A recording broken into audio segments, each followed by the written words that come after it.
स्मृति के प्रति उत्तर। प्रश्नकर्ता कहता है, कुछ लोग कहते हैं कि विश्व का सृजन किया गया था, अन्य कुछ के अनुसार यह सदा से ही अस्तित्व में रहा और हमेशा परिवर्तित होता रहा है। कुछ कहते हैं कि यह शाश्वत नियमों में बंधा है और कुछ अन्य तो कारण के सिद्धांत को भी अस्वीकार करते हैं। कुछ कहते हैं कि संसार वास्तविक है, जबकि अन्यों के अनुसार इसकी किसी भी रूप में सत्ता नहीं है। महाराज, तुम किस संसार के विषय में खोजबीन कर रहे हो? प्रश्नकर्ता, निश्चित ही मैं अपने संवेदन के संसार के विषय में खोजबीन कर रहा हूँ। महाराज जी कहते हैं, जिस संसार का संवेदन तुम कर सकते हो वह सचमुच अत्यंत छोटा सा है और फिर यह पूर्णतः वैयक्तिक है। इसे एक स्वप्न समझकर इससे मुक्त हो जाओ। प्रश्नकर्ता कहता है, मैं इसे स्वप्न किस प्रकार समझ लूं? स्वप्न टिका नहीं रहता। महाराज जी, तुम्हारा अपना यह छोटा सा संसार कितने समय तक टिकेगा? प्रश्नकर्ता, पर मूलतः तो मेरा छोटा सा संसार समस्त का अंश ही तो है। महाराज जी कहते हैं, क्या समस्त संसार का विचार तुम्हारे व्यक्तिक संसार का ही एक अंश नहीं है? अगर यह कहने तुम तक नहीं आता कि तुम उसके एक अंश हो, यह तो तुम ही हो जिसने समस्त सत्ता का अस्वीकार कर लिया है ताकि तुम उसके एक अंश हो जाओ।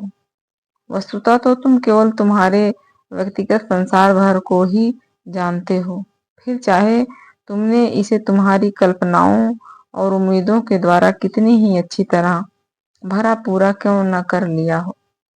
प्रश्नकर्ता कहता है, पर इंद्रियों से हो रहा संवेदन कल्पना तो नहीं होता।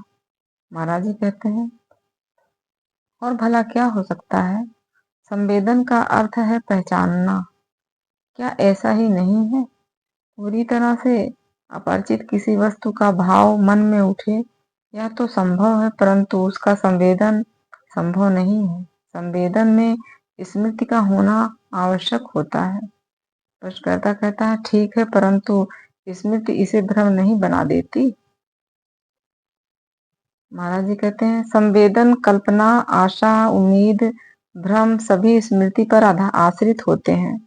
उनके मध्य किसी प्रकार की सीमा रेखाएं नहीं होती, वे एक दूसरे में परिवर्तित हो जाते हैं। ये सभी स्मृतियों के प्रत्युत्तर हैं।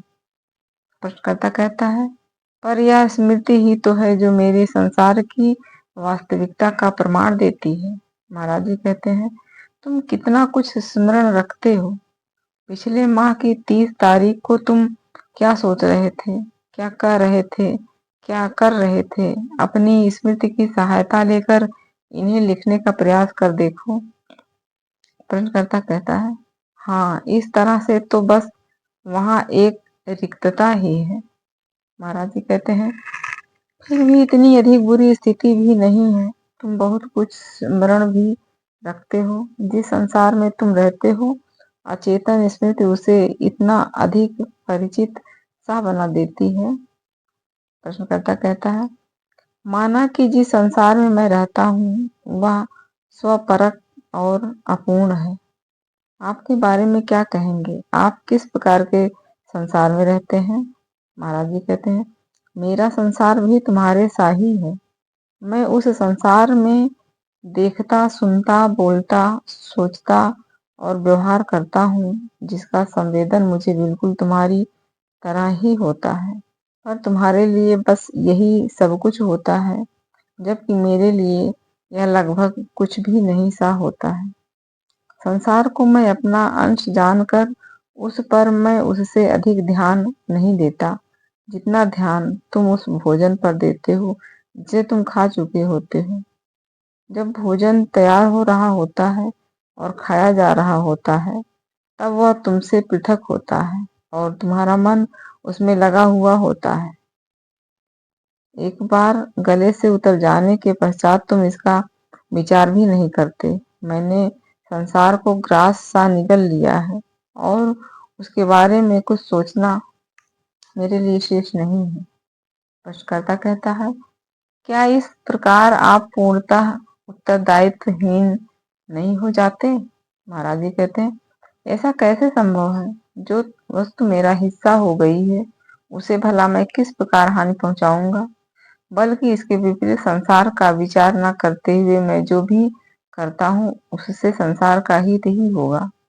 जैसे मनुष्य का शरीर अचेतन रहते हुए भी अपने आप को स्वस्थ रखता है, उसी प्रकार मैं संसार के कल्पना में अनश्वरता कार्यरत हूँ अनवरत कार्यरत हूँ। प्रश्नकर्ता कहता है, परंतु फिर भी आप संसार की गहन पीड़ा को भी जानते हैं। महाराज जी कहते हैं, अवश्य ही, तुमसे कहीं बहुत अधिक। प्रश्नकर्ता, तो इसके लिए आप क्या करते हैं? महाराज जी कहते हैं, मैं इसे ईश्वर की आंखों से देखता हूँ और पाता हूँ कि सब कुछ शुभ है। प्रश्नकर्ता, आप यह कैसे कह सकते हैं कि सब कुछ शुभ है? युद्ध, शोषण, नागरिकों और सरकार के बीच चल रही क्रूर टकराहटें, इन सबको देखिए। महाराज जी कहते हैं, ये सभी पीड़ाएं मनुष्य निर्मित हैं और यह मनुष्य की क्षमता में है कि उन्हें वह समाप्त कर सके। ईश्वर की सहायता इस मांग के रूप में होती है कि मनुष्य अपने कार्यों के परिणामों का सामना करे और हानि की क्षतिपूर्ति करे। कर्म का सिद्धांत वह नियम है जो न्याय के लिए कार्यरत रहता है। वह ईश्वर का मनुष्य की पीड़ा के लिए उपचाररत हाथ ही है।